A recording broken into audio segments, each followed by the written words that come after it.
आपण भलं आणि आपलं काम भलं, आई नेहमी म्हणायची. चार बायका जमवून जगाची उणीधुणी काढू नयेत, हेही पुढं जोडायची.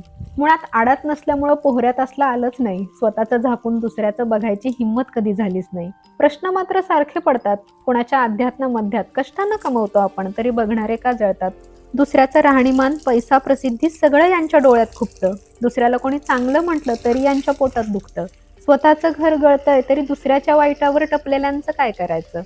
समोरचा दुःखानं रडतोय तरी निर्लज्ज हसणाऱ्यांना माणूस कसं म्हणायचं?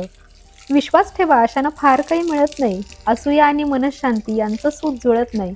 चालणारे निघून जातात, नावं ठेवणारा तिथंच राहतो. चांगला वेळ वाया गेला म्हणण्याला मग अर्थ नसतो.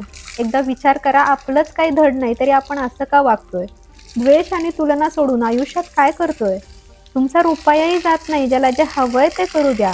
तुम्ही जगावर एकच उपकार करा, जगा आणि जगू द्या.